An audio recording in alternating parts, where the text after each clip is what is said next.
As raízes de Portugal e do povo português mergulham na noite dos tempos e podem ser traçadas desde a primeira presença do homem na faixa ocidental da Península Ibérica. Daí podemos agarrar nessas origens e levá-las, através dos tempos, às serranias onde os lusitanos mostraram ao Império Romano que aqui habitava um povo que amava profundamente o seu torrão e tinha um sentimento imenso de independência e de liberdade. Esse sentimento imenso de independência e de liberdade que depois vamos ver retratado no enfrentamento com Roma e com os bárbaros. Vamos ver retratado no enfrentamento com os mouros e na reconquista cristã. E vamos vê-lo talhando a golpes de montante entre o Minho e o Douro, um condado que foi um tampão da reconquista cristã da Península e que na tarde de 24 de junho de 1128 ganhou em todo o esplendor uma autonomia que na alma do seu povo nunca mais perdeu. Vamos, pois, desde as origens até essa batalha lendária de São Mamede, acompanhar toda a evolução que nos leva ao Reino de Portugal.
Calcula-se que durante centenas de milhares de anos a península foi habitada por pequenos grupos nómadas que seguiam a evolução estacional dos animais que caçavam e dos vegetais que colhiam e de que se alimentavam. Durante um longo período de hominização e de evolução técnica e cultural, estes grupos foram talhando, traçando vários caminhos dentro da península. Podemos dizer que, de uma forma geral, escolhiam para viver os vales dos grandes rios, as zonas onde lhes era mais fácil encontrar água e onde os animais mais facilmente iam beber e onde as plantas mais facilmente cresciam. De uma forma geral, pode-se dizer que, na época chamada do Paleolítico Inferior, 1 milhão a 100 mil anos antes de Cristo, em que o domínio do chamado Homo antecessor, o homem da pedra lascada, que fazia os seus utensílios em grandes blocos de pedra depois com o Homo de Heidelberg, que construiu o machado de pedra, o machado de mão. O homem teve um princípio de evolução que o levou até ao período do Paleolítico Médio. Este período que vai até 40.000 a.C. é dominado pelo homem de Neandertal. E o homem de Neandertal já consegue fabricar utensílios a pedra em ponta e é o primeiro que se dedica a uma certa cultura funerária. No Paleolítico Superior, com o Homo sapiens, já muito parecido connosco, praticamente igual, a evolução dá-se no sentido de se começarem a verificar as primeiras manifestações artísticas, as primeiras pinturas rupestres e um incremento da cultura funerária. Quando se entra no epipaleolítico, que vai até cerca de 5.000 a.C., o homem começa a diminuir os seus utensílios naquilo que se chama o microlitismo. Começa a tentar polir a pedra e, embora habitando nas grutas, há a ideia de que ele talvez se tenha começado a juntar os diferentes grupos de homens. Em Portugal, é nesta altura que o homem vai quase ao estuário do Tejo e em Muge se encontram os grandes concheiros, que são talvez os restos da sua dieta de moluscos com que ele complementava a sua alimentação. O homem entrava assim no período do Neolítico. O período do Neolítico, o período da pedra polida. Este período em que o homem se começa a sedentarizar, a domesticar os animais, a tomar o controle do cultivo dos cereais, sobretudo do trigo e do centeio, e que leva a que a sociedade se comece a formar em núcleos muito reduzidos, mas que se baseavam numa necessidade comum de segurança e bem-estar. Aqui na Península assistiu-se ao aparecimento do arco neolítico, da flecha de ponta de osso, de ponta de pedra, de ponta de corno. Esse arqueiro do Neolítico era um caçador por excelência, mas começava também a ser um agricultor e um pastor. Não tinha uma vida completamente nómada nem completamente sedentária. E, no entanto, começou a ser visitado pela primeira vez por povos mais civilizados, que já estavam noutro patamar do conhecimento. Povos que vinham do Mediterrâneo Oriental e que estavam em contacto com o Próximo Oriente, onde o Neolítico tinha terminado há cerca de 3.000 anos. Esses povos vinham aqui à Península à procura de metais, fundamentalmente o cobre a sul do Tejo e o estanho a norte do Tejo. E pela sua influência, originaram que o último período do Neolítico tivesse aqui uma extensão mais brilhante sob o ponto de vista civilizacional, que se chama o período da indústria dos metais. Este período da indústria dos metais divide-se em duas grandes áreas: a área do Calcolítico e a área da cultura do vaso campaniforme. esse período do Calcolítico, que aqui podemos considerar muito bem representado no cromlech dos Almendres, é um período de construções funerárias monumentais, menires, dólmenes, mas também um período em que se começa a trabalhar o cobre aqui na Península. É um período que faz o transbordo para a parte mais brilhante do final do Neolítico, neste período da indústria dos metais, que é o período do vaso campaniforme, a cultura do vaso campaniforme. De qualquer forma, aproximamos-nos do ano 1000. Estamos perto de entrar na Idade do Bronze. Aqueles que visitam a Península têm aqui, nos vales dos rios sobretudo, verdadeiras cidadelas, onde guardam os minerais e onde guardam muito do cereal que também negociam com os peninsulares. Hoje em dia pode-se considerar que os habitantes iniciais da Península vieram de 3 regiões: do Cáucaso, do centro da Europa e do norte da África, e que aqui se juntaram e se misturaram. Chamaram-lhes os iberos. Pensa-se que por a grande parte deles ter vindo dessa região do Cáucaso chamada Ibéria, aqui estiveram durante a Idade do Bronze, até que por volta de 800 a.C., nesses 800 a.C. em que os indo-europeus, a quem chamavam os celtas, passaram as 2 brechas pirenaicas e entraram na Península, com a entrada da Idade do Ferro na Península, os celtas é que trouxeram a Idade do Ferro para a Península.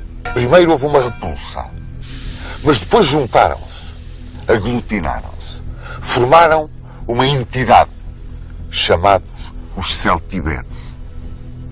Essa entidade celtibérica que entra na Idade do Ferro é aquela que está mais arraigada às origens do povo português. Os celtiberos começaram a ser visitados primeiro pelos fenícios, que vinham da sua colónia de Tiro. A seguir aos fenícios vieram os gregos. Esses já começavam a negociar também no campo dos cereais, importavam o nosso trigo, o nosso centeio. Vieram muito ao Vale do Tejo. Muitas tribos dos povos peninsulares começaram a viver nos sítios altos, em pequenas aldeias chamadas castros, fortificadas.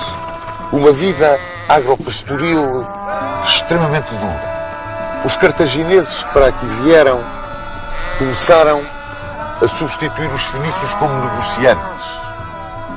Mas durante as guerras púnicas encontraram na Península um manancial para reforçarem o seu potencial humano. E não só. Daqui levavam soldados, daqui levavam cavalos. Quando os cartagineses entraram num contacto mais profundo com os povos peninsulares, podemos dizer que os povos peninsulares se encontravam divididos em 2 grandes grupos. Os edetanos, de uma origem ibérica e que habitavam na costa mediterrânica e no sul, e os peledanos, de origem mais indo-europeia e que habitavam na fachada ocidental e no norte. Nestes peledanos, na fachada ocidental, vivendo uma cultura castreja, duros, tenazes, estavam os lusitanos. E esses sim, são os nossos mais antigos parentes.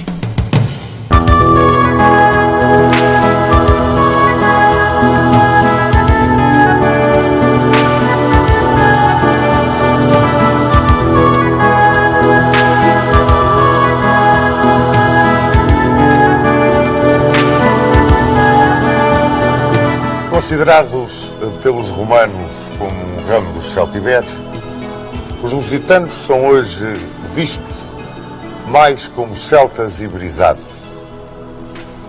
Viviam naquilo que é hoje o território de Portugal, com uma fronteira sul que estava bem definida ao longo da linha do Tejo, ao ocidente do Oceano Atlântico, ao oriente estendia-se o seu território até aos contrafortes da Serra de Gredos, mas para norte a fronteira não estava muito bem definida. Há quem a marque ao longo da linha do Douro, há quem a leve quase até ao Cantábrico.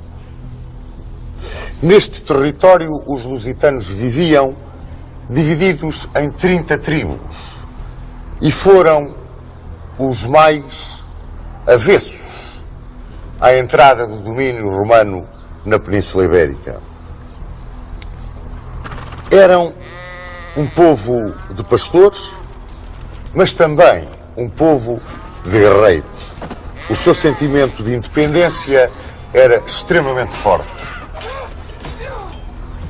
Estes lusitanos eram extremamente frugais, praticamente não comiam carne e pouco vinho bebiam. Bebiam sim uma espécie de cerveja. Comiam pão de bolota moído, portanto pouco trigo plantavam. Eram muito dados às atividades físicas. Eram grandes atiradores de arco, ótimos esgrimistas de espada curta e lança, peritos no combate corpo a corpo.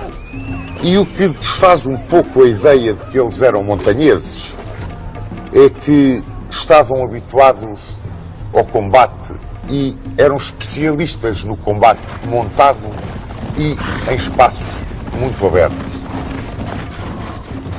É engraçado que, vivendo aqui junto do Atlântico, não eram um povo ribeirinho. Eles não usavam o salmarinho, usavam a salgema. E, praticamente, a sua rudeza levava-os a viver nos pontos importantes, em pequenas aldeias fortificadas, a que chamavam os castros. De uma forma geral, elegiam os seus chefes entre os melhores guerreiros e distinguiam-se os chefes dos demais membros da tribo porque usavam nos braços umas argolas, a que os romanos chamavam vírias. Daí, aos chefes lusitanos, de uma forma geral, eles chamarem os viriatos. Dentre os viriatos, houve um que se destacou, e destacou-se à roda do ano 150, 148 a.C. Foi o homem que conseguiu fazer frente a Roma, ganhar contra Roma e procurar uma aliança dos demais povos peninsulares contra a ocupação romana. A ocupação romana começou à volta de 219 a.C. e vem na sequência das guerras púnicas. É sabido hoje que tropas lusitanas estiveram no exército de Aníbal Barca na Batalha de Trébia e que o acompanharam na invasão de Itália. Inicialmente, os romanos na península tinham tido uma entrada relativamente pacífica e tinham conseguido, através da negociação, da aceitação do comércio, de uma captação cultural, tinham conseguido, de uma forma relativamente pacífica, entrar junto de grande parte dos povos da península, sobretudo daqueles da fachada mediterrânica. Mas com os lusitanos as coisas foram diferentes. Aí, 50 anos antes de aparecer Viriato, destacam os romanos dois líderes lusitanos. Um foi Púnicos, outro foi Césaros, contra quem os romanos tiveram que travar grandes combates. Vinha-lhes daqui a fama de guerrilheiros, porque em caso de derrota refugiavam-se nas montanhas, no território de Portugal, sobretudo na Serra da Estrela, onde eram temíveis na guerra de guerrilha. A primeira ação de Roma, que consegue congregar muitas das vontades das 30 tribos dos lusitanos, deveu-se ao pretor Sérvio Sulpício Galba. Sérvio Sulpício Galba, curiosamente, foi o homem que no Senado disse que aqui nos confins da península havia um povo que não se governava nem se deixava governar. E que esse povo eram os lusitanos. Sérvio Sulpício Galba conseguiu, até certo ponto, controlar a situação militar com as tribos lusitanas e ofereceu-lhes um acordo de paz. Os lusitanos teriam que se dividir em 3 agrupamentos, que seriam reunidos em 3 locais distintos, entregariam as suas armas e as melhores terras ser-lhes iam entregues para eles se deixarem daquela vida, segundo Galba, de banditismo e latrocínio em que andavam envolvidos. Assim que os apanhou, foi um massacre. E desse massacre salvou-se o tal Viriato, que iria passar à história como o grande líder dos lusitanos. Começou por revoltar as tribos que estavam na margem direita do Tejo, que se estendiam até ao chão sagrado da Serra da Lua, que é a Serra de Sintra. É curioso aqui acrescentar que os lusitanos eram politeístas, mas tinham um deus superior que era Endovélico. Precisamente o santuário de Endovélico era na Serra da Lua, na Serra de Sintra. A revolta das tribos dirigidas por Viriato foi um sursum corda para os lusitanos. Viriato era um guerreiro de tal forma excepcional que os romanos chamaram-lhe o Aníbal Bárbaro. Tinha diferentes formas de combater.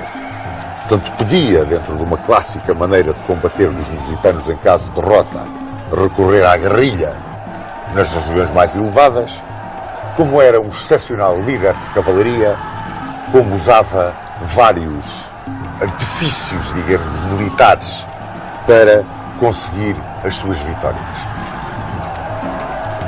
Roma mandou contra ele grandes generais. Um deles, Caio Lélio, foi vencido num grande combate com cavalaria. É engraçado verem que um dos campos de batalha favoritos dos lusitanos era na Bética, na atual Andaluzia, entre Sevilha e Carmona, ali numa zona extremamente aberta, extraordinariamente plana, onde se podem empregar grandes massas de cavalaria. E os lusitanos eram peritos no combate a cavalo. Combatiam 2 homens em cima de cada cavalo. Um era, por assim dizer, o transportador até ao campo de batalha, o outro saltava, armado de espadas ou lanças curtas, e conseguiam, num movimento de vai e vem, desarticular as rígidas formações da legião romana. Foi o que sucedeu com Caio Lélio. Outro grande chefe romano que veio à península foi Caio Nigídio. Para aí houve uma receita diferente. Em Viseu existe a Cova de Viriato, pois nessa Cova de Viriato seria um antigo acampamento romano. Viriato conseguiu desorganizar a defesa do acampamento com touro. Aguilhoou e largou-lhes o estouro. Como talvez o grande general que Roma mandou contra Viriato, que foi Quinto Fábio Mácio Emiliano, irmão de Cipião, foi vencido na Serra da Estrela numa tremenda emboscada montada por Viriato. Fez-se perseguido, os romanos, perseguindo, entraram num daqueles desfiladeiros e os lusitanos fizeram rolar as pedras pelas vertentes dos desfiladeiros e destroçaram as tropas de Emiliano. Depois da sua vitória sobre Quinto Fábio Máximos Emiliano, que foi a mais brilhante de todas as suas campanhas, Viriato venceu ainda Serviliano, mas perante a força de Roma, sobretudo perante a força das legiões de Servílio Cipião e de Marco Pompílio, Viriato teve que assinar a paz. E ao assinar a paz, assinou também a sua sentença de morte. Os romanos compraram 3 dos amigos de Viriato, Audax, Ditalco e Minúcio, que foram os homens que o assassinaram enquanto dormia. Os funerais de Viriato foram extraordinários. Os próprios romanos os descreveram. Incineraram Viriato. Os lusitanos incineravam os seus mortos numa tradição celta. E a Lusitânia caiu praticamente em poder de Roma. Décimo Júnior Bruto entrou pela Lusitânia e chegou até ao rio Lima. A lenda de que ele teria atravessado o Lima, porque o Lima era a barreira para o além de onde ninguém voltava. Décimo Júnior Bruto atravessou o Lima a cavalo sozinho e foi para o outro lado, onde agora dizem que está o Monte de Santa Luzia, ao pé de Viana do Castelo. E daí chamou os seus legionários para se juntarem com ele. Quando, por volta de 80, entre 80 e 70 a.C., em Roma, a guerra civil entre Mário e Sila chegou ao fim com a vitória de Sila, os partidários de Mário fugiram, exilaram-se. E um deles foi Quinto Sertório e veio para a Península Ibérica. E aqui foi convidado pelos lusitanos para seu chefe. E aceitou esse convite na luta contra Sila. Sertório, além de ter sido um grande general, venceu Lúcio Fufídio. É o seu gênio militar que obriga a que Roma enviasse à Península Pompeu. Sertório foi, sobretudo, o primeiro homem que, de uma forma pacífica, conseguiu uma certa romanização dos bárbaros lusitanos. Estabeleceu uma capital política em Évora, a Liberalita Júlia dos romanos. Em Osma, colocou um centro de estudos.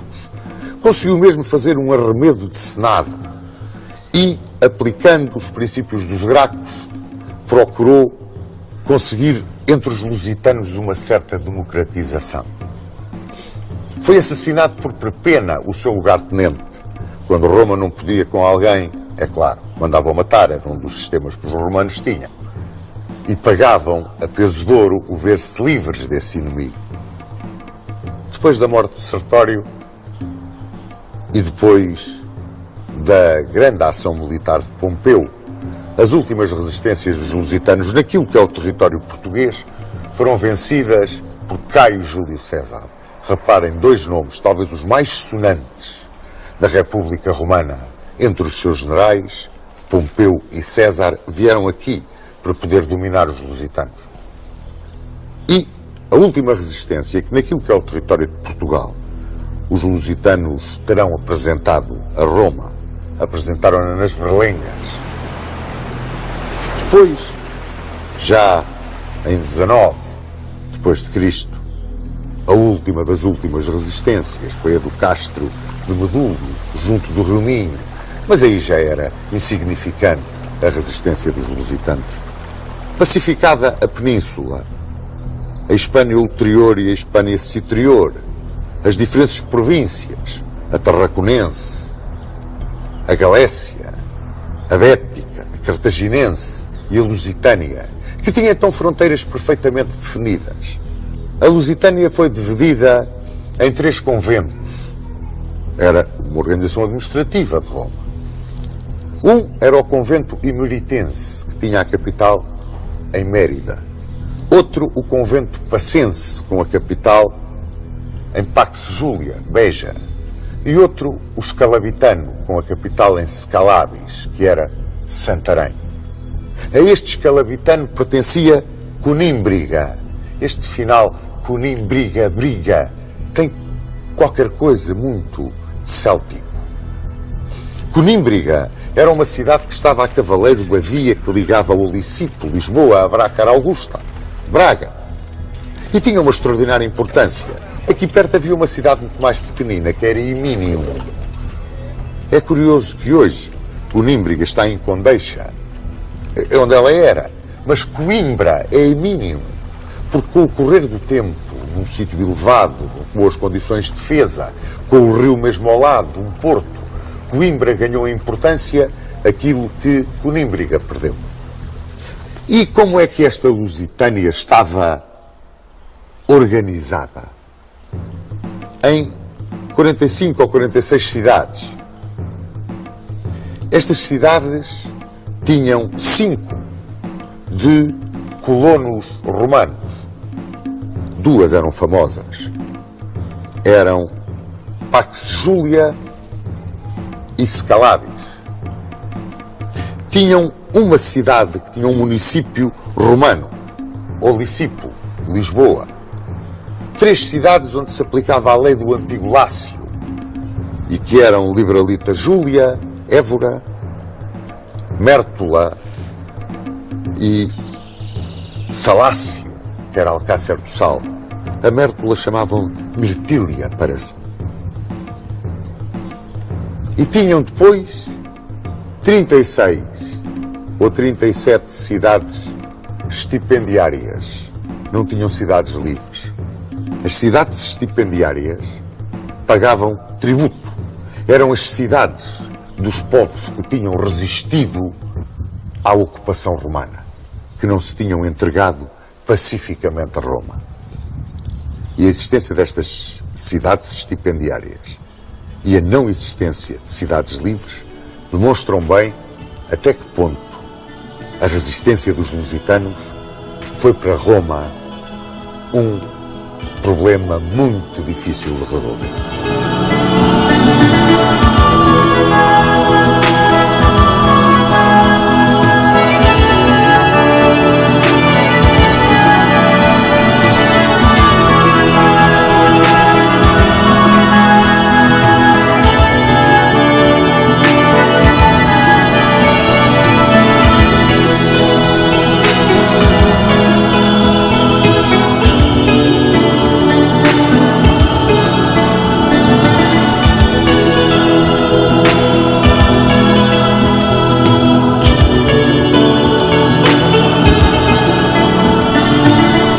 Com a vitória de Roma, a península foi pacificada, latinizou-se e começou a viver a sua vida como uma província imperial. Assim, acompanhou esse mesmo império na sua glória, na sua tragédia, nas suas vitórias, nas suas derrotas. Assistiu à sua partição entre Império Romano do Oriente e Império Romano do Ocidente.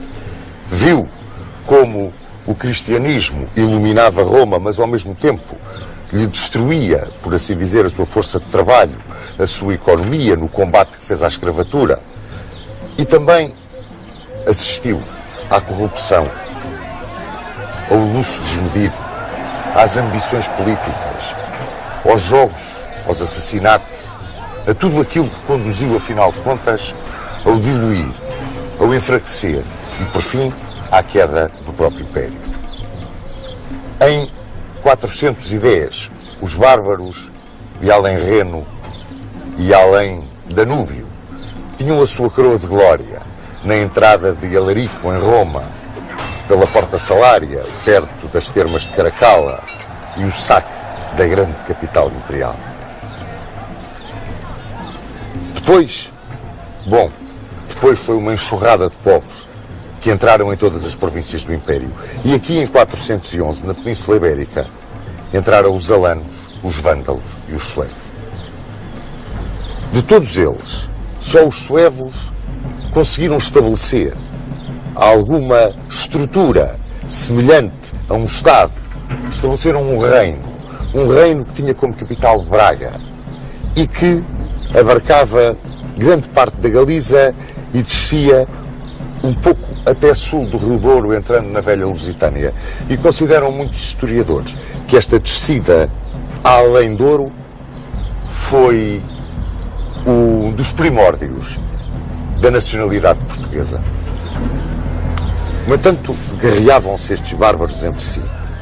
Deixaram a península completamente arrasada. Sobreviveu, no entanto, a instituição religiosa. A Igreja sobreviveu com a sua força extraordinária.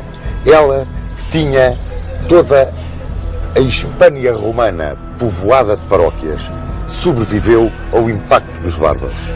E tão forte era a sua estrutura, tão forte era a comunicação que tinha com as populações hispano-romanas, que pela sua maior cultura, por outro grau de civilização, assimilaram os próprios suevos. E os suevos latinizaram-se, em certa medida, e cristianizaram-se. E ganhava a Igreja uma força imensa. Em 416, por causa dessas guerras entre os bárbaros, Honório, imperador de Roma, encarregou Ataúlfo, o sucessor de Alarico, de vir reconquistar a península na condição de federado ou aliado. Ataúlfo entrou na península. Rapidamente os visigodos venceram os alanos e os vândalos. E cerca de 554, Atanagildo estabeleceu a sua capital em Toledo. Em 585, venceram os suevos definitivamente. Foi Leovigildo quem venceu os suevos e procurou uma certa identidade para o nascente reino visigótico e quis basear essa identidade no fator religioso. Simplesmente, o cristianismo dos visigodos era ariano e encontrou uma resistência, uma oposição tenaz por parte do catolicismo que vigorava entre os hispano-romanos e mesmo os suevos que tinham sido assimilados. Foi o filho de Leovigildo, Recaredo, quem conseguiu fazer essa identificação através do vetor religioso, ao converter ao catolicismo ele próprio, rei, e os visigodos. E a partir daqui começaram a contar com o completo apoio da Igreja. Igreja que tinha a força que vos disse e que transmitia essa força às paróquias através de reuniões de bispos, que eram chamados os concílios, que eram umas verdadeiras assembleias legislativas. Dali saíam todas as normas de caráter religioso e de caráter político que eram transmitidas às populações. Em 633, depois do quarto concílio de Toledo, a nobreza palatina começou a ter assento nesses concílios e, portanto, alargava-se a participação ao escalão, digamos, mais alto da sociedade visigótica. E este escalão mais alto da sociedade visigótica, juntamente com o clero, começaram a constituir nestas assembleias aquilo que nós podemos considerar quase que os primórdios das cortes. Estes primórdios das cortes faziam a aplicação, digamos, de dois códigos. Os códigos que regiam a população que então habitava a península. Um código estava dirigido aos hispano-romanos. Era o Código de Alarico II. Outro código estava dirigido aos visigodos. Era o Código de Eurico. Leovigildo conseguiu que a parte judicial deste código se unisse, aplicando a todos os vassalos as mesmas normas jurídicas, os mesmos juízes. Mas é com Recesvinto, já no século VII, que se cria um código único para todos os habitantes da península, fossem eles hispano-romanos ou visigodos. Esse código foi o Liber Judiciorum, a que nós, que o tivemos durante muito tempo como nosso código, chamamos o Fuero Justo. Viviam os visigodos, inicialmente, uma monarquia de tipo profundamente germânico e de caráter eletivo. O rei era eleito pelos chefes dos clãs aristocráticos. E isto originava que muitas vezes, na altura das eleições, pois houvesse profundas perturbações internas. Leovigildo criou um novo tipo de monarquia, a monarquia hereditária. E, no entanto, esta monarquia hereditária padecia um pouco da falta de legitimidade que lhe dava a eleição do primo inter pares. E assim, os reis visigodos da monarquia hereditária começaram, por assim dizer, a comprar essa legitimidade. Compravam-na junto da grande nobreza, compravam-na junto do clero. E compravam-na mediante a concessão de poder. Esse poder significava o poder dado em terras.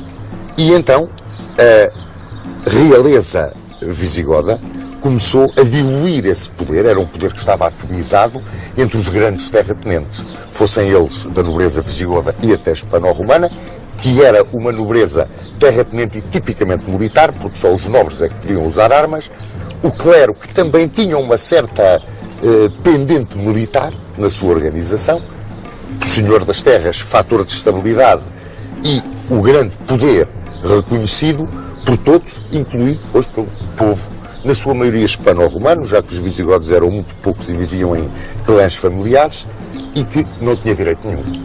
Estão a ver, portanto, aqui a aparecer as três classes que constituíram depois a sociedade medieval: o clero, a nobreza e o povo. Ora bem, este clero e esta nobreza, os seus grandes vultos, constituíam uma espécie de conselho assessor da decisão régia. E esse conselho assessor da decisão régia era chamado a aula régia. E têm aqui outro dos elementos da herança visigótica aos povos que depois se lhe seguiram na ocupação e na história peninsular. Esta aula régia era a antecessora real das cortes. Temos, portanto, uma herança visigótica dada por uma monarquia hereditária, com o poder atomizado, diluído entre uma grande nobreza e um clero poderosíssimo, um povo que não tinha direito nenhum e trabalhava, a realeza assessorada pela aula régia, que eram as cortes, por assim dizer. Bom, esta instabilidade que se criava, porque ao atomizar o poder criou-se a instabilidade dos nobres e do clero entre si chocarem por privilégios e por quererem muitas vezes derrubar a própria monarquia, derrubar a própria dinastia que reinava, e isso sucedeu no século VII ao ponto de haver inúmeros regicídios, numa época que ficou conhecida pelo nome de Morbus Gotorum. Esta instabilidade tinha fatalmente que se refletir na vida e na duração do próprio Império Visigótico. Escolhemos para falar do Império Visigótico precisamente aqui, a Capela de São Frutuoso de Montélio, porque é uma das poucas relíquias que restam em território português da presença dos visigodos. Essa presença que foi apagada quando, sucedendo a Vamba, subiu ao trono Witiza. E das lutas precisamente que se travavam entre muitas vezes o rei e a nobreza, e entre a nobreza entre si. E neste caso foi entre o rei e a nobreza, que aqui tinha como, digamos, quase representante a nobre família de Rodrigo e o próprio clero, dividido, tentando também ganhar cada vez mais força e mais prestígio. Foi neste verdadeiro cadinho, nesta convulsão que sucedeu com a subida de Witiza ao trono, que radica a invasão do Império Visigótico vinda dos seus vizinhos do norte da África.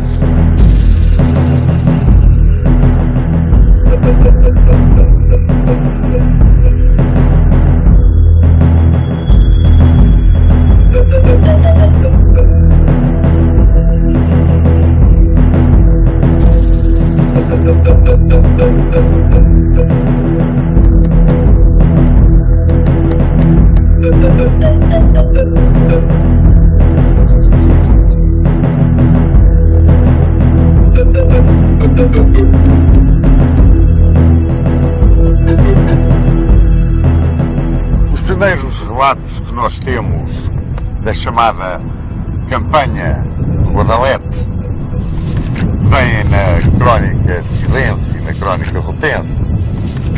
Referem os agravos que Witiza, rei dos visigodos, fez à estirpe de Rodrigo. E Rodrigo foi quem lhe sucedeu no trono. derrubou Vitiza, prendeu, mandou-lhe arrancar os olhos. Era uma prática que os visigodos tinham nestas ocasiões. Perseguiu-lhe os filhos, a nobreza sua amiga, ao ponto dos filhos de Vitiza e os nobres que se opunham a Rodrigo pedirem o apoio dos muçulmanos do outro lado do estreito. Governava aí a cidade de Ceuta o Conde Julião. E o Conde Julião também tinha grandes razões de queixa de Rodrigo, que tinha violado uma filha e não tinha querido casar com ela. Portanto, quer de um lado, quer do outro do estreito, havia um grande ódio e uma grande vontade de derrubar Rodrigo. E essa vontade vinha ao encontro da vontade dos muçulmanos, que havia muito tempo sonhavam com conquistar o Andaluz, que era a maneira como eles chamavam a Península Ibérica, o Andaluz. Era então o governador Musa Ibn Nusair, era o governador árabe do norte da África. Tinha durado, pois desde o início da pregação de Maomé na Península Arábica até ao século VIII, 80 anos, foi quanto levou aos muçulmanos para se estenderem até à costa atlântica do Atlas marroquino. E os revoltosos contra Rodrigo pediram a intervenção de Musa no Andaluz. Assim, em julho de 710, a primeira expedição de guerreiros muçulmanos contra Algeciras que saquearam acabou no reconhecimento da região para uma invasão de maior dimensão. E essa invasão teve lugar também em julho de 711 e foi comandada por Tariq ibn Ziyad. A esquadra Tariq passou o estreito, desembarcou em Algeciras, as forças concentraram-se no Calpe. A partir daí passou a chamar-se Gibraltar, Gerb al-Tariq, o rochedo de Tariq, e marcharam contra as forças de Rodrigo. Os visigodos e os muçulmanos focaram nas margens do rio Guadalete. Este rio Guadalete que aqui passa. E nem a crónica silense nem a crónica rotense dão com certeza histórica o local da batalha. Calculam os historiadores que ela se tenha travado a algures entre Medina Sidónia e Puerto de Santa Maria, aqui na zona onde nos encontramos. E essa batalha foi uma batalha que durou, a campanha, durou 8 dias. E segundo a crónica silense, na batalha decisiva, no auge da refrega, as forças visigodas que eram comandadas pelos filhos de Vitiza e pelo bispo Opas viraram-se contra Rodrigo. Portanto, foi uma ação conjunta dos muçulmanos, de Tariq e dos próprios visigodos revoltados contra Rodrigo, que levaram à derrota visigoda na Batalha de Guadalete. Não se sabe do destino de Rodrigo, mas segundo a crónica rotense, teria sido, muito depois, século XI, localizado o túmulo de Rodrigo em Viseu. Ora, depois da Batalha de Guadalete, a ocupação da península, a ocupação do Andaluz pelos muçulmanos foi muito rápida. Em 719, eles praticamente dominavam toda a Península Ibérica. E entusiasmados com esta vitória, invadiram a Gália. E em 732 foram derrotados por Carlos Martel na Batalha de Poitiers e regressaram ao seu Andaluz, à Península. E o Andaluz passou a constituir uma província pertencente ao Califado de Damasco. Ora, quando as lutas internas do Califado de Damasco atingiram o auge, o derrubo da dinastia Omeia, subiu ao poder a dinastia dos Abássidas e a capital mudou de Damasco para Bagdá, na península, o último dos Omeias, Abdurrahman I, pois proclamou o Emirato Independente do Andaluz. Com o andar do tempo, em 929, Abdurrahman III declarou o Califado de Córdoba, um califado glorioso, um dos mais gloriosos do mundo islâmico em toda a sua história. E este califado durou até que as disenções internas o cindiram nos reinos de taifas. Ora bem, logo a seguir à derrota de Poitiers, segundo uns, ainda um pouco antes da derrota de Poitiers, segundo outros, existia nessa parte do andaluz que não estava sujeita à força da islamização. A islamização, aqui como um pequeno detalhe, a islamização foi geralmente pacífica, porque para aqueles que aceitavam o domínio muçulmano, os muçulmanos eram muito brandos, respeitavam-lhes a religião, as instituições, as tradições, e portanto essa islamização não foi violenta. Mas na zona do Cantábrico e em alguns vales pirinaicos reuniram-se grupos de resistência hispano-romano-godos, e o mais importante deste grupo de resistência tinha a sua capital em Cangas de Onis. E aí se terá formado o núcleo fundador do Reino das Astúrias. E o primeiro rei desse Reino das Astúrias foi Pelágio. Ora, também segundo a crónica rutense e a crónica silense, aí entre 718 e 740, eles não dão bem uma data certa, os muçulmanos de Abdulaziz terão atacado essa resistência de Pelágio. Travou-se então uma das batalhas lendárias da história da península. Foi a Batalha de Covadonga, que terminou com uma grande vitória de Pelágio, e dizem que por intervenção divina, uma vez que os hispanogodos estavam numa escarpa de uma montanha, metidos nessa escarpa, e os muçulmanos, atacando de baixo para cima, lançavam os seus projéteis, e os projéteis iam cair em cima dos muçulmanos. Este milagre era o milagre da força da gravidade. Mas a verdade é que os muçulmanos de Abdulaziz foram derrotados em Covadonga. E essa batalha de Covadonga é aquela que inicia a reconquista cristã da península.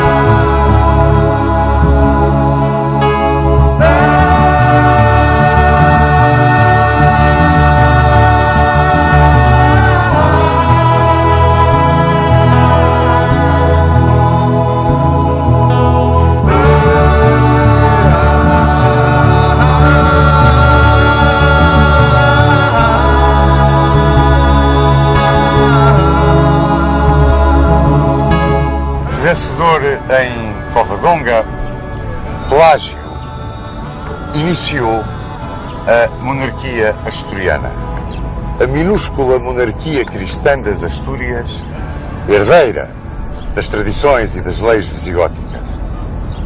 E Pelágio levou-a mesmo até às suas origens, ao reinstaurar o caráter eletivo da realeza. A ele sucedeu Fafila, e a Fafila é um homem extraordinário. Sucedeu-lhe um homem verdadeiramente extraordinário, que foi Afonso I. Afonso I foi o verdadeiro reiniciador, o verdadeiro iniciador da reconquista cristã. Foi ele quem começou a fazer profundas incursões no território muçulmano. A Afonso I sucedeu Fruela I, o homem que alargou a monarquia asturiana sobre o território dos Vasconcelos e que fundou o Burgo de Oviedo. E a monarquia asturiana passou a ter o nome de monarquia de Oviedo. É mais ou menos por esta altura que no andaluz sucedem os confrontos civis, que são o reflexo das lutas entre omeias e abássidas que levaram ao Califado de Córdoba. E neste tempo, uma série de obscuros monarcas reinam em Oviedo, mas vão alargando o território cristão. Temos Bermudo I, Ordonho I, Afonso II e, sobretudo, Afonso III, a quem chamaram o Grande. O homem que leva as fronteiras do Reino de Leão até ao Douro. Quando ele morre em 910, é aí que estão as fronteiras do Reino Cristão, no Douro. E é curioso que depois dele sucedem uma série de pequenas guerras entre os cristãos, mas essas pequenas guerras enfraquecem-nos, e enfraquecem-nos de tal maneira, e são de tal forma um convite aos muçulmanos, que o grande general do Califado, o último grande general do Califado, Almansor, consegue empurrar a fronteira cristã praticamente até às faldas das Astúrias. É o último grande general, o último grande vulto do Califado, porque a partir dele o Califado vai se cindir, vai se estilhaçar nos reinos das taifas. Ora, aproveitando esse estilhaçar dos reinos das taifas, há um monarca cristão que se destaca de todos os outros que reinaram até agora no Reino de Leão. É Sancho Navarra. Sancho Navarra consegue uma homogeneidade de esforços dos reinos cristãos e vem novamente até o Douro. É um homem de uma extraordinária personalidade, é um grande chefe militar e legou à cristandade um filho magnífico, Fernando I, a quem chamaram o Magno. E é Fernando I que sobe ao trono por volta de 1037, na altura em que o Califado se estilhaçou, pois, como vos disse, está absolutamente envolvido em grandes guerras entre os reis das taifas, que Fernando o Magno decide, com base no território da Galiza, no riquíssimo então território da Galiza, lançar a sua grande ofensiva da Reconquista. Uma grande ofensiva que se vai produzir em 3 faixas. A faixa central, Castela, com a linha de partida, digamos, na região de Zamora.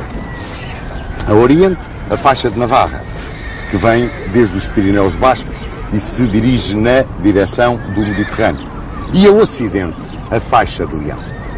A faixa de Leão, que é a verdadeira alavanca de manobra de Fernando Magno.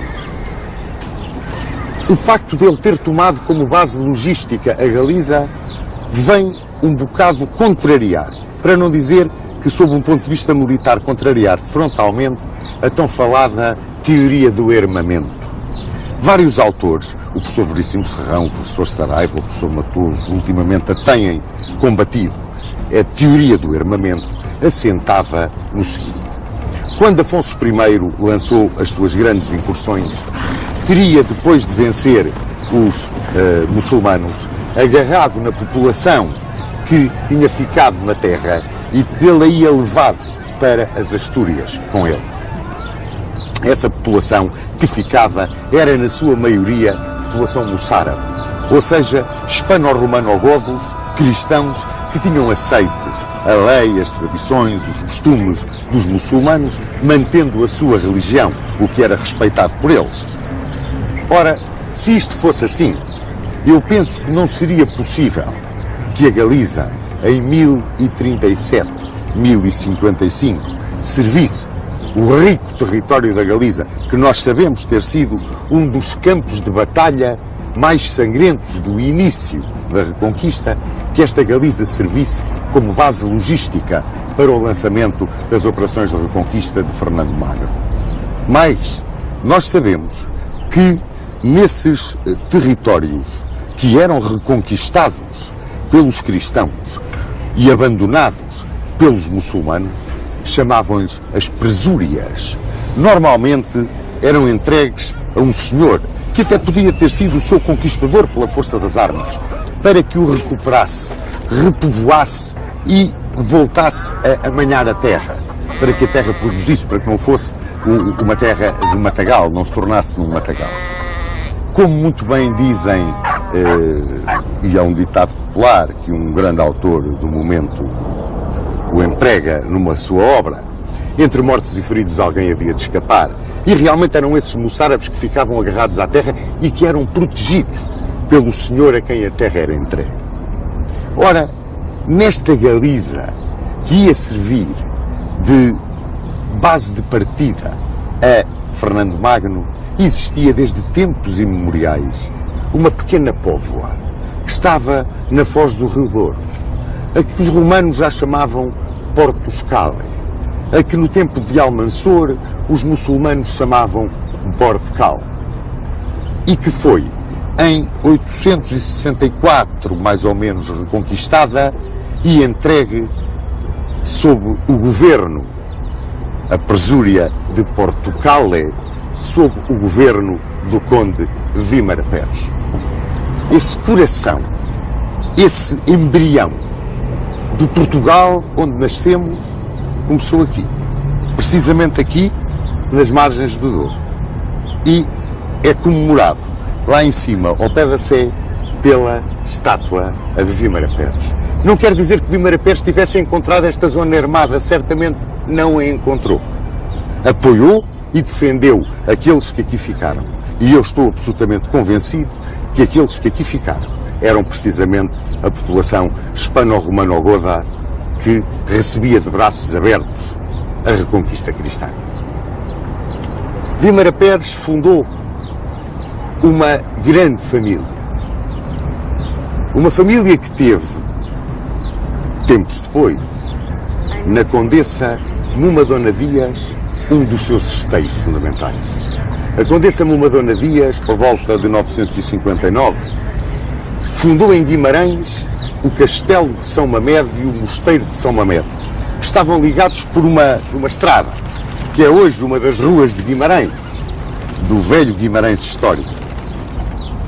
Aqui, diz-se, nasceu Portugal. Mas nasceu dessa terra vimaranense, desta terra do Porto, a terra do Porto. É curioso, a terra que se estendia desde o Rio Minho até um pouco além do Vale do Douro. A terra Portucalis, a terra do Porto de que foi professor Vímara Pérez, e que em 1055, 1056, era o limite da base logística de Fernando Magno. Lançou-se Fernando Magno, partindo de Zamora, na faixa central, à conquista da linha do Mondego. Queria puxar para sul a fronteira da cristandade. Apanhou Tarouca, Viseu, Lamego, e no início de 1063 ou 1064 recebeu a visita do poderoso senhor de Tentugal, um moçárabe chamado Segenando. Esse poderoso senhor de Tentugal vinha convidá-lo a conquistar Coimbra. Essa terra que já tinha sido dominada pelos cristãos, conquistada e perdida naquele vai e vem das operações da Reconquista, que eu tanto assemelho às ondas do mar a bater na praia. Pois este conde Segenando, este moçárabe, um homem inteligentíssimo, tinha sido vizir, ministro, no divã do rei da taifa de Sevilha. Este homem convenceu Fernando Magno a conquistar a chave da linha do Mondego, Coimbra. Esse emínio dos romanos, que se tinha tornado na chave da linha do Mondego, substituindo a Conímbra e a Condeixa, onde nós estivemos há pouco tempo, que, por ser um porto, dominando a circulação fluvial no Mondego, tinha assumido uma característica estratégica extraordinariamente importante. Dizem que Coimbra caiu em poder dos cristãos no dia 25 de julho de 1064 e que imediatamente, Fernando Magno formou com ela uma terra, a zona de Coimbra, do Mondego até ao Douro, terra essa que deu ao governo do conde Segenando, a terra de Coimbra. Como vos disse, a norte do Mondego e até ao Minho era a terra do Porto, onde na zona de Guimarães a família de Momadona evoluiu. Momadona, quando fundou o castelo e o mosteiro, já era viúva do conde Hermenegildo Gonçalves. E a família de Momadona evoluiu para se tornar na família Mendes, uma família de grandes tradições na história do condado portucalense e apoiantes confessos de Dom Afonso Henriques. Pois bem, eles eram também muito ligados à coroa de Leão, tinham um grande poder político, sucediam-se hereditariamente na chefia do condado e eram quase independentes. Há também autores que consideram esta âncora de Portugal como uma das razões da independência, do espírito de independência dos portucalenses. Com a terra do Porto, que estava então entregue a Múnio Hermiges, e a terra de Coimbra, entregue ao conde Segisnando, Fernando Magno formou a terra portucalense.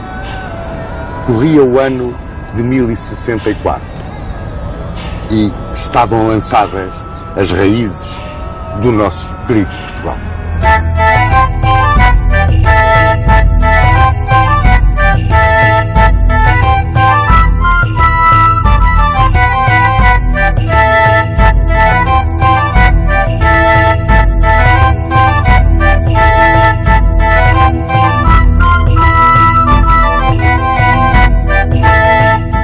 A morte de Fernando Magno em 1065 e as disposições do seu testamento levaram ao desmembrar da poderosa monarquia castelhano-leonesa entre os herdeiros do grande imperador das Espanhas. Assim, a Sancho II correspondeu Castela, a Afonso VI correspondeu Leão, às filhas Urraca e Elvira corresponderam Zamora e Toro, e ao filho mais novo, Garcia, correspondeu a Galiza. A Galiza, agora tornada em reino e acrescentada da terra portucalense. Durou pouco a concórdia entre os herdeiros de Fernando Magno e, logo em 1070, Sancho II procurou, numa violenta guerra intestina, reunir novamente as diferentes partes do Império de seu pai. Em 1072, durante o cerco de Zamora, que foi brilhantemente defendida por Dona Urraca, Sancho II foi morto numa sortida dos sitiados e imediatamente Afonso VI, que se encontrava refugiado junto dos mouros em Toledo, apareceu para tomar conta dos tronos de Leão e Castela, uma vez que Sancho II tinha morrido sem herdeiros. Restava-lhe agora Garcia. E contra Garcia se voltou Afonso VI, venceu-o, prendeu-o no Castelo de Luna e reconstituiu o Império das Espanhas sob o seu comando político e comando militar. É curioso quando se fala de Garcia e do reino da Galiza, porque em 1071, num combate que não está muito bem definido, vive no meio do nevoeiro da história, os barões de Entredor e Minho, esfiados pelo conde Nuno Menendez, que era da família de Momadona Dias, foram vencidos em Pedroso, nas margens do Cávano, num combate que é considerado por muitos historiadores como o primeiro grito da revolta dos barões de Entredor e Minho. E esse nebuloso combate pode-se considerar, por assim dizer, o arranque da história militar de Portugal. Mas, regressando a Afonso VI, à sua governação civil e militar, em 1085 lançou-se ele na grande aventura de continuar a reconquista cristã. E com um grande exército, meticulosamente, criteriosamente preparado, através de uma proclamação à cristandade. Um exército que reunia castelhanos, leoneses, galegos, aragoneses, italianos, alemães, franceses, foi conquistar a cidade de Toledo. E em 1085 cai Toledo em poder da cristandade e transforma-se no centro da reconquista. Foi por esta altura que entre os cavaleiros franceses que vieram apoiar Afonso VI, se diz que veio Dom Raimundo de Borgonha. Dom Raimundo de Borgonha, que era sobrinho do grande abade dos abades, Hugo de Cluny, um amigo muito chegado de Afonso VI. Ora, a seguir à sua vitória de Toledo, Afonso VI lançou a reconquista em duas direções. Uma em direção a Valência, comandada por Álvaro Fanhas, e outra em direção a Sevilha, comandada por ele próprio. Os divididos reinos das taifas, que se guerreavam entre si a todo o momento, uniram-se face ao inimigo comum e pediram a intervenção dos almorávidas do norte da África. E os almorávidas vieram em socorro dos mouros do Andaluz. Vinham comandados por um grande general, um dos grandes generais sarracenos de toda a sua história militar, Yusuf ibn Tashfin. Quando Afonso VI soube que o Tashfin preparava a invasão da península para vir ao Andaluz apoiar os reinos das taifas, mandou fazer um pregão por toda a cristandade, pedindo reforços para a reconquista. E é então que vem para Portugal Dom Henrique de Borgonha, o quarto filho dos duques de Borgonha, bisneto de Roberto II de França e primo, embora num grau afastado, de Dom Raimundo, que já aqui se encontrava. Organizou-se um grande exército comandado por Afonso VI. Foi contra a invasão almorávida no Tashfin. Mas em 25 de outubro de 1086, nos campos de Zalaca, cerca de Badajoz, o exército cristão foi completamente trucidado. Foi uma derrota clamorosa às mãos do Tashfin. Aliás, primorosamente descrita por Alexandre Herculano. Com esta derrota, tudo parecia que os almorávidas iriam entrar pela zona reconquistada. Mas não. Curiosamente, só fizeram duas investidas. Uma do Sair sobre a Galiza e outra de Almutamide sobre Castela Nova. Assim, porque não exploraram o seu sucesso de Zalaca, imediatamente sofreram, como sempre vos disse, as ondas que chegam à praia vão e vêm da reconquista cristã. Imediatamente, em 1087, já estava novamente Afonso VI a caminho da reconquista e cercava Badajoz. Por esta altura, começa-se a falar na corte de Afonso VI destes dois cavaleiros borgonhões, Dom Raimundo e Dom Henrique.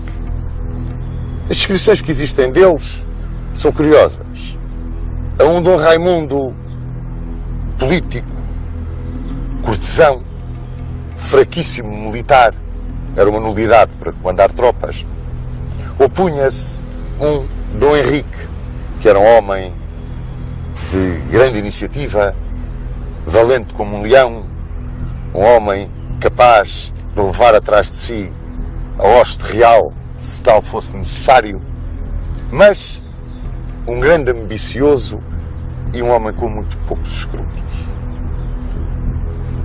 Pois, perante estes dois condes, Afonso VI sentia-se apoiado de uma maneira e de outra, numa altura em que a ameaça almorávida se esbatia um bocadinho por causa das questiúnculas que existiam a nível do interior do Andaluz muçulmano.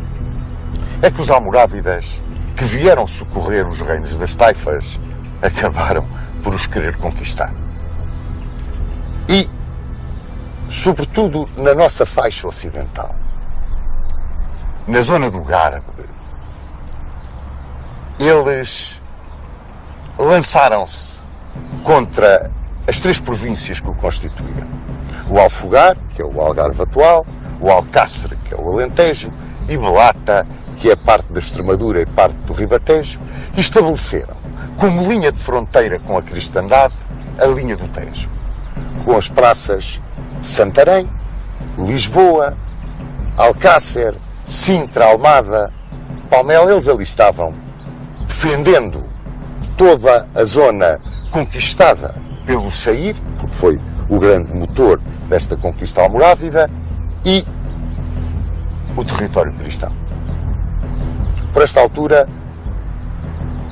por intervenção de Dona Constança, rainha de Leão e Castela, que era parente dos dois condes, Dom Raimundo de Borgonha casou com Dona Urraca, que era a filha legítima de Afonso VI e Dona Constança.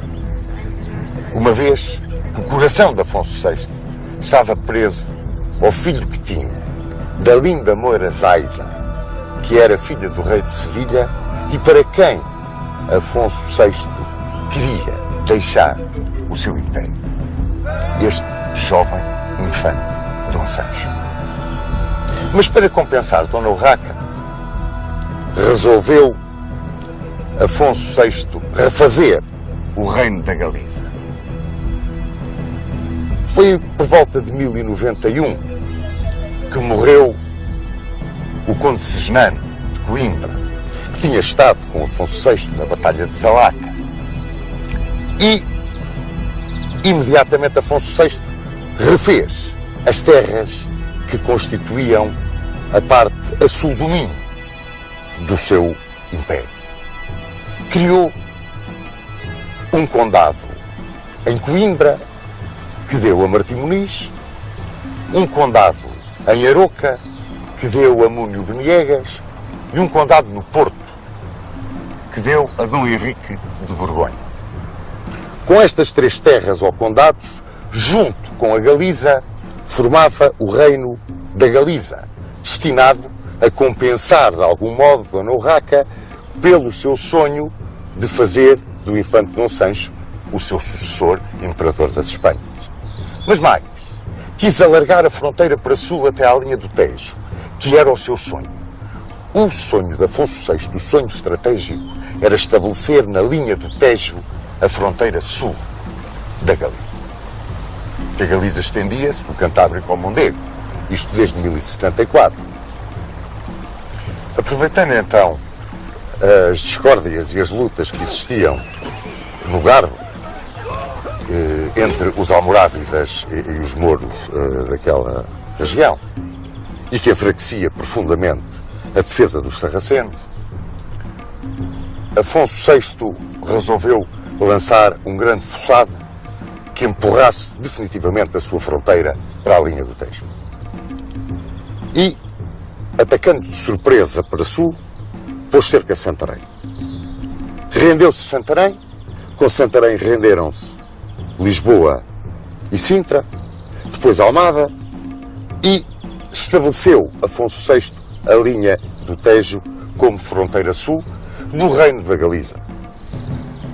Criou ali um condado, o condado de Santarém, e entregou-o a um dos seus homens de grande confiança, um dos grandes senhores de Entredor e Minho, Soeiro Mendes da Maia.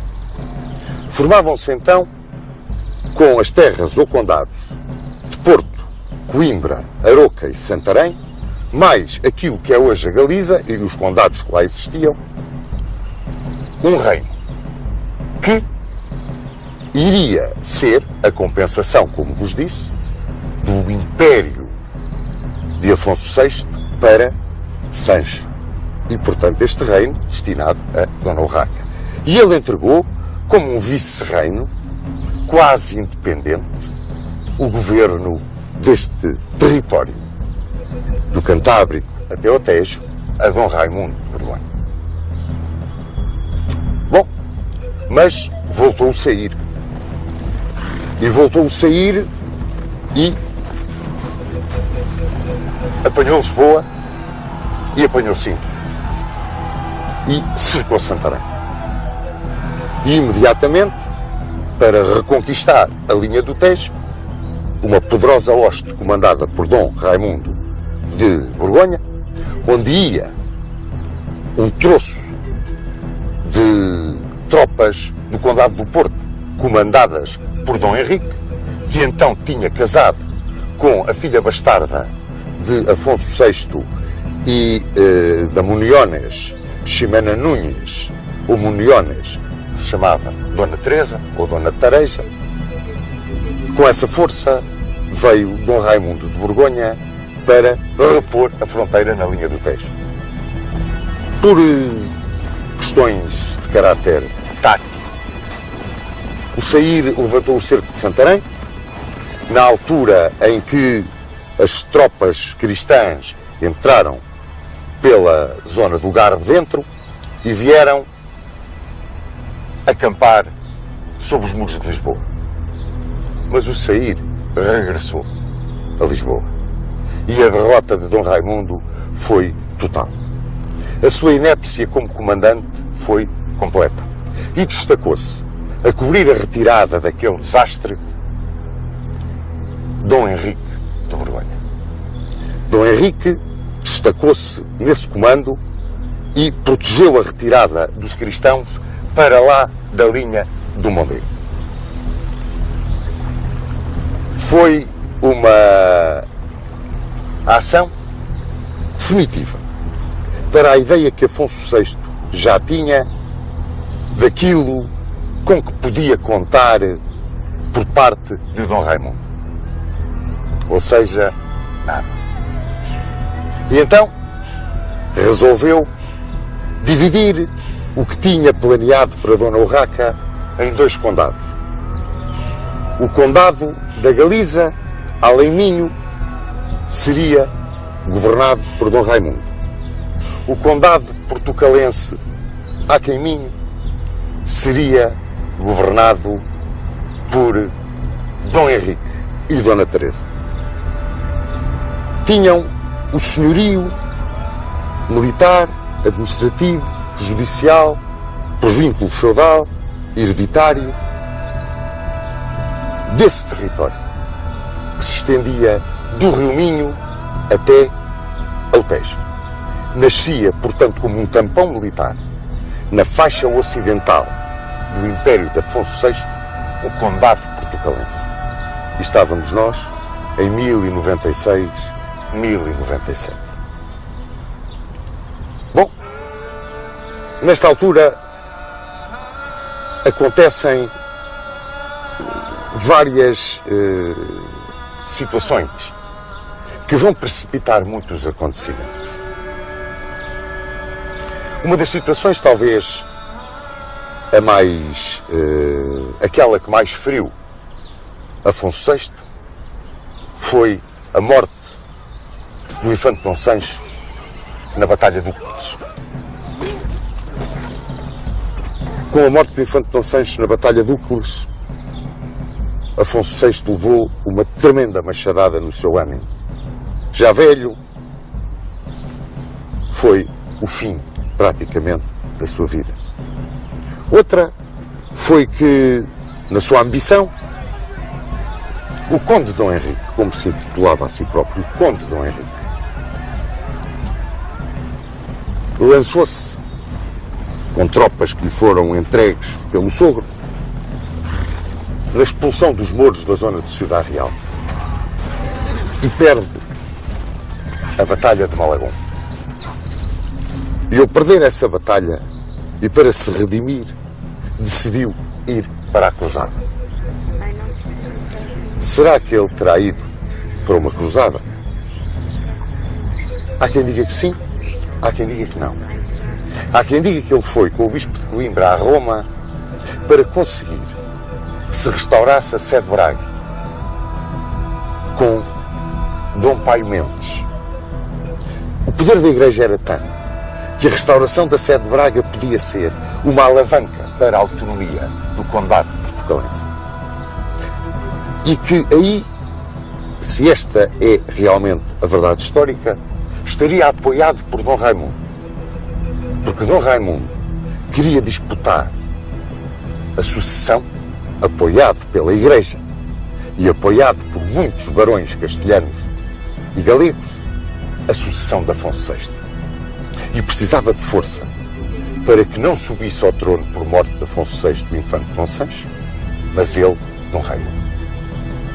E, inclusivamente, dizem que levou o arcebispo de Toledo a apoiar a pretensão para a restauração da sede de Braga e mais, a troco do apoio militar portucalense, daria a Dom Henrique, ou Toledo, ou a Galiza. Mas, como vos disse, a morte do infante Dom Sancho na Batalha de Úqueles veio alterar completamente este jogo estratégico. E para piorar ainda mais as coisas, morre também Dom Raimundo de Borgonha.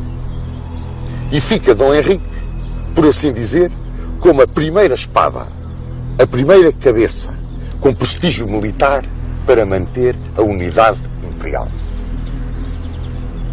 Com a ambição também da sua mulher, que era uma ambiciosa, uma mulher sagaz, inteligentíssima, Dona Tareja, ele fez a corte ao sogro, que estava muito mal, muito vencido, muito derrotado. E foi à Astorga e encontrou o moribundo. E a ideia dele era, dado que o filho único do casal, Dom Raimundo de Borgonha, Dona Urraca, o infante Afonso Raimundos, tinha apenas 4 anos, era ele ficar com a coroa imperial. Pois bem, a ideia do monarca castelhano e leonês era outra. Deixava os seus estados a Dona Urraca, menos a Galiza, que seria para Afonso Raimundos. E tudo isto com uma condição: Dona Urraca casar novamente. Em 1091, Afonso VI morre em Astorga. Ora, a decisão de Afonso VI deixou revoltado o conde Dom Henrique, porque via-se na situação do como conde portucalense ficar na vassalagem de uma criança ou de uma mulher a quem não reconhecia capacidade para manter a unidade do Império, mas também preocupou muito os barões galegos, castelhanos e leoneses, que exigiram que o Dona Urraca casasse, muito contra a vontade dela, com Afonso de Aragão, o batalhador. E a primeira coisa que Afonso de Aragão fez foi substituir os alcaides dos castelos, das terras da mulher, por alcaides da sua confiança. E isto revoltou os grandes senhores vassalos de Dona Urraca. E entre eles, um poderoso, rico homem galego, Pedro Froilás de Trava, que era o aio de Dom Afonso Raimundos, e que, agarrando no pendão da revolta, saiu a exigir os estados de Afonso VI para o pequenino infante. A Igreja apoiava também o movimento dos senhores da Galiza, de Leão e de Castela. Igreja que era, por assim dizer, liderada por Diogo Gelmires, o arcebispo de Compostela. E apoiava porque Dona Urraca tinha pedido o divórcio de Dom Afonso de Aragão. Dom Henrique, nas suas terras, aproveitou o dissídio entre os parentes de quem era vassalo e procurou alargar o seu condado. E fê-lo, ora apoiando Dona Urraca, ora apoiando Afonso de Aragão, metendo-se em todas as pelejas, metendo-se em todas as questões, e lá ia vivendo naquele turbilhão em que se estava a tornar o antigo Império de Afonso VI. É curioso que os almorávidas não aproveitaram imediatamente este dissídio, mas pouco depois vieram à linha do Tejo novamente e, apesar da heroica resistência de Soeiro Mendes, reconquistaram Santarém. E a linha do Tejo passou a constituir não uma fronteira dominada pelos cristãos, mas uma fronteira dominada pelos almorávidas. E, portanto, uma base de partida para um avanço até ao Mondego. Nestas lutas entre Dona Urraca e Afonso de Aragão, Afonso de Aragão foi cercar a Astorga e Dona Urraca, com o apoio de Dom Henrique e de Dona Teresa, cercou Penafiel. E caiu Penafiel. E Dona Teresa convenceu o marido a pedir a Dona Urraca a partilha do Império, uma vez que não queria de forma nenhuma que os barões portucalenses chamassem rainha à irmã. Dona Teresa era o motor quase da vontade de Dom Henrique. E Dona Urraca, prometendo que fazia partilhas, rompendo as promessas, prometendo que dava a Dom Henrique Zamora, Toro, Salamanca, Valladolid, lá ia enganando o velho conde portucalense, que morreu sem ter recebido nada daquilo que a cunhada lhe prometera em 1112. Por direito feudal, sucedeu-lhe o seu filho, muito pequenino, filho varão, Dom Afonso Henriques, que, segundo uns autores, nasceu em Guimarães, segundo outros, nasceu em Viseu, ainda segundo outros, nasceu em Coimbra, e os anos então de nascimento também não concordam uns com os outros, 1108, 1109, 1111. A verdade é que reza a lenda que nasceu aqui, em Guimarães, e que foi aqui batizado também em Guimarães.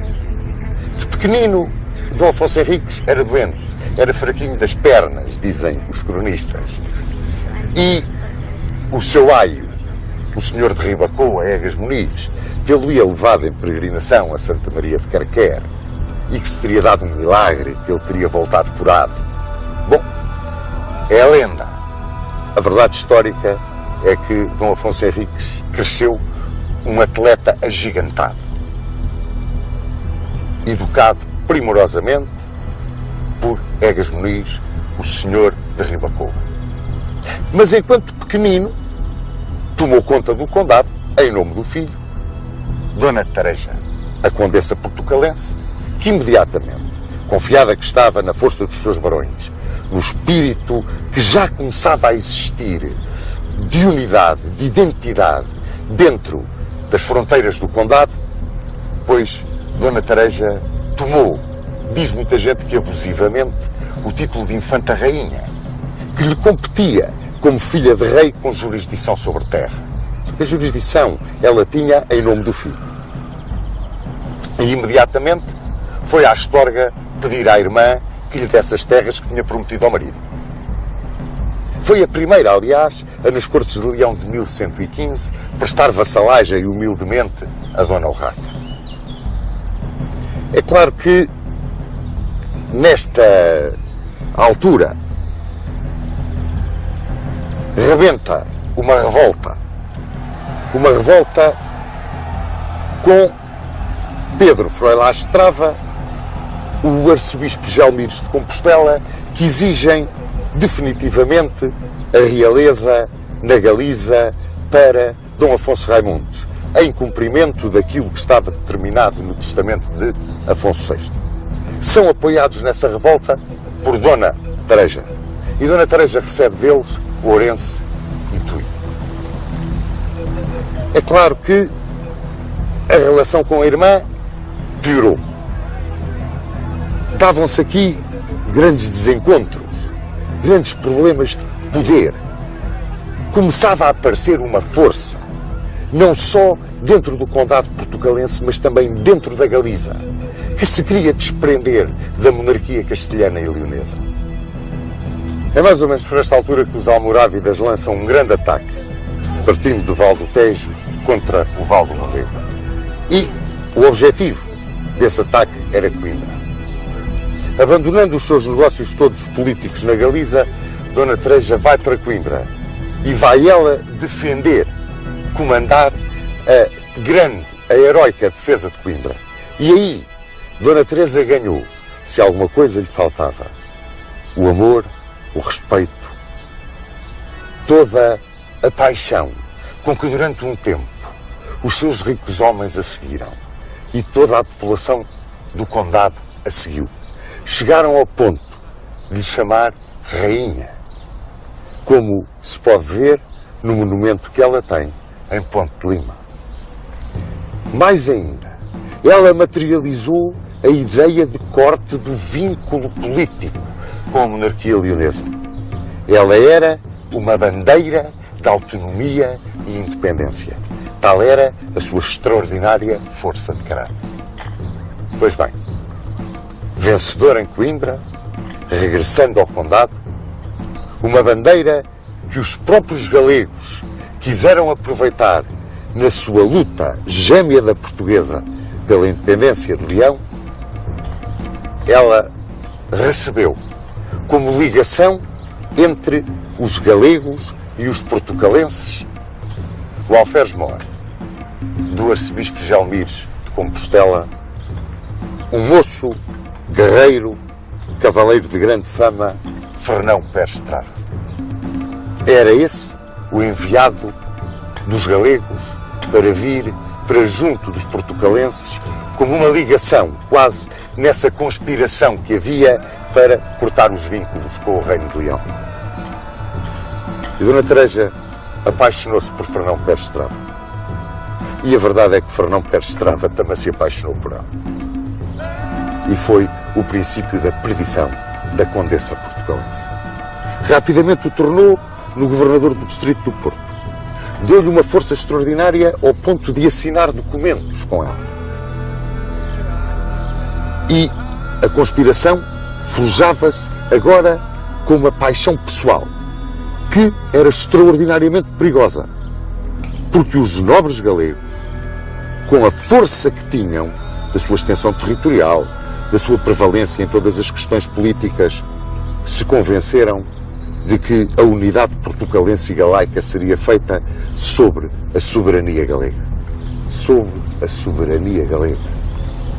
Então, os senhores de Entredouro e Minho começaram a juntar-se à volta de uma criança de 11 anos, pouco mais teria 10, 11 anos, que era Dom Afonso Henriques.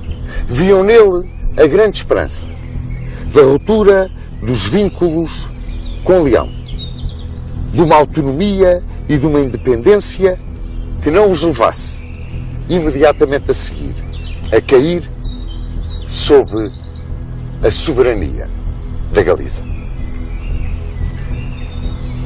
Este movimento que via em Afonso Henriques essa bandeira, escolhia o homem certo,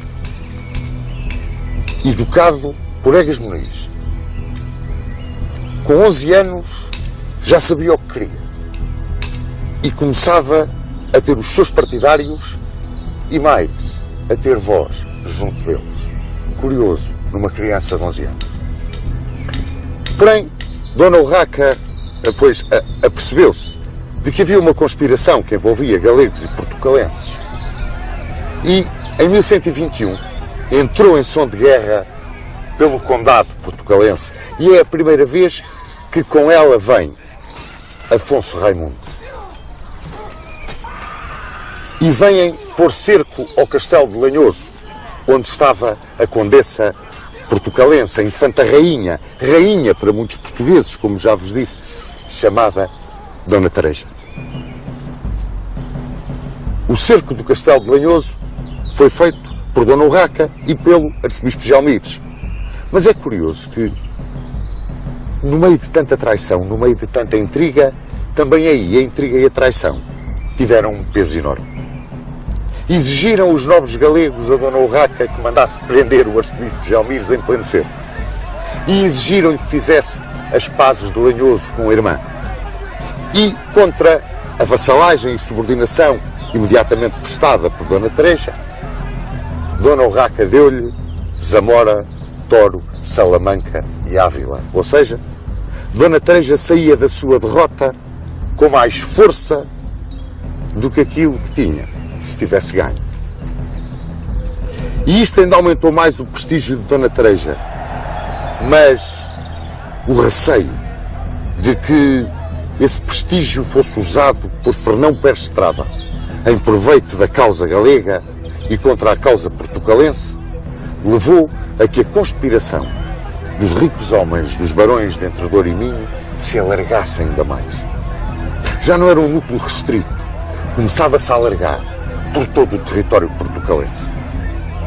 E subiu em flecha quando, numa revolta que sucedeu na Galiza, mas que alastrou a Castela e Leão e lançou a anarquia, o pandemónio, nos domínios de Dona Urraca, Dona Teresa e Fernão Pérez de Trava se meteram nela. Meteram-se nela e, imediatamente, os senhores de Entre Douro e Minho viram o perigo que corria o próprio condado perante a anarquia e o poder do conde galego. O poder que ele tinha, que era total dentro do condado portucalense. Por sua vez, castelhanos, galegos, leoneses vêem em Afonso Raimundos, então com 19 anos, o homem que podia suster esta onda da anarquia, que podia realmente trazer a paz, a concórdia e a força novamente ao império de Afonso VI. As coisas agora vão suceder-se em catadupa. Em 1124, Afonso Raimundos arma-se cavaleiro, direito dos reis, em Santiago de Compostela, no altar de Santiago. Ao seu lado, protegendo-o, amparando-o, tem o arcebispo Gelmires. A força da Igreja, a força de todos os senhores, que o querem ver rei, imperador. Mas em 1125 é a vez dos portugueses contra-atacarem. E na Catedral de Zamora, no altar de São Salvador, a tal bandeira da independência, a tal bandeira da autonomia do condado, Dom Afonso Henriques, arma-se também cavaleiro ele próprio. Direito de reis. Como se os barões portugueses quisessem dizer ao leonês e até a Dona Teresa, este é o rei que nós queremos. Dona Urraca morre em 1126. Afonso VII é jurado rei de Castela, Leão, Galiza e senhor de Portugal. A rebelião portuguesa começa a crescer. A própria Dona Teresa não aceita esta situação de uma subordinação que parece que vai entrar pelo condado dentro. E Afonso VII vai lidar agora com a rebelião portuguesa, as exigências de Afonso de Aragão e a rebelião dos partidários de sua mãe. Aqueles que sempre se opuseram a que ele fosse o verdadeiro sucessor de Afonso VI. Para esses, com a punição e o perdão, acalmou aquela efervescência que existia dentro de Castela, Leão e Galiza. O aragonês, com o pacto de Tamara, arrumou a questão.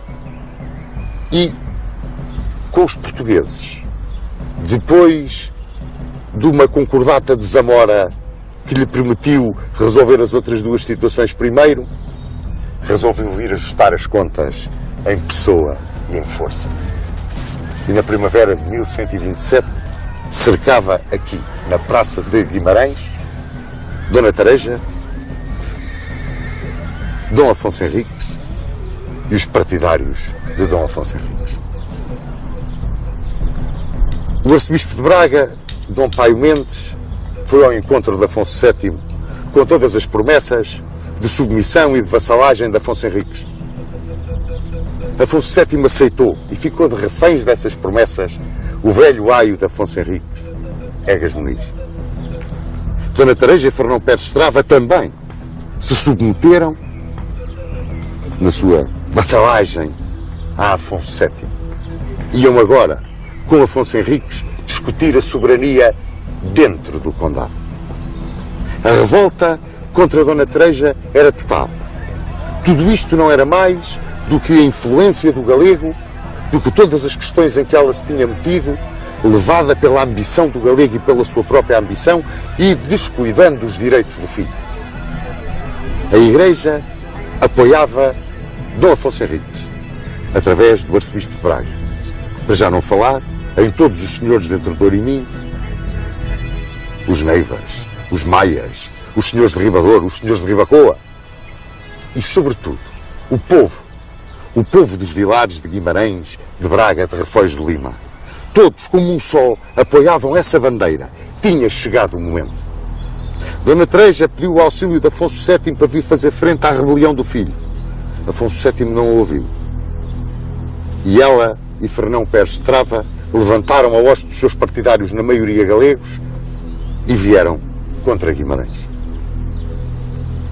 Reza a tradição popular que Dom Afonso Henriques saiu daqui com a sua hoste e foi-se encontrar em combate contra a mãe e os partidários da mãe no campo da Ataca, que está a 4 km mais ou menos aqui de Guimarães, na direção de São Trocato. E que nesse campo da Ataca, no dia 24 de junho de 1128, para uns 13 de julho de 1128, para outros, se teria iniciado a famosa Batalha de São Mamede. Uma batalha nunca muito bem descrita. Se resolveu toda ali, se começou ali e se resolveu cerca dos muros de Guimarães, mas, seja em que situação for, é uma batalha decidida, não só pela clássica confrontação de cavaleiros, mas, acima de tudo, pela intervenção da pionagem de Guimarães, a quem Dom Afonso Henriques ficou agradecido até à hora da morte. É a pionagem de Guimarães que decide a grande vitória de São Mamede, o primeiro dia de Portugal, o dia em que se tornava realidade a bandeira sonhada. A bandeira Afonso Henriques que agora dizia, alto e bom som, que estava em rebelião declarada contra o perigo, que era livre, que era autónomo e que não lhe prestava vassalagem. Era o grito final de revolta, era o caminho para aquilo que ele fez, talhar o reino de Portugal. 2 episódios seguem então à grande vitória de Afonso Henriques em São Mamede, a esse primeiro dia de Portugal, como lhe chamam, a primeira tarde portuguesa. Foi logo a seguir. Egas Muniz foi pagar a dívida que tinha com Afonso VII. E foi pagá-la porque Afonso Henriques não cumpriu a sua palavra. Foi Egas Muniz cumprir a palavra dele e a palavra do infante de Portugal. Agora chamavam-lhe príncipe dos portugueses. Havia até quem já lhe chamasse rei. E lá foi com a família, de corda ao pescoço, apresentar-se ao rei leonês. E tão raro era naquele tempo um ato desta dignidade, desta dimensão moral, que Afonso VII se comoveu e mandou em paz o velho aio do primo. O outro prende-se com Dona Tareja. Em 1130, Dona Tareja morreu num castelo da Galiza. Morreu na companhia de Fernão Pérez Estrava, que também muito a amava e que a acompanhou até ao fim. E foi sepultada junto do conde Dom Henrique, na sede de Braga. Contrariamente àquilo que diz a lenda, que o filho prendeu a mãe e a carregou de ferros e a meteu no castelo de Lanhoso, mais do que lenda, é pura invenção. A Dona Teresa, ninguém fez mal nenhum.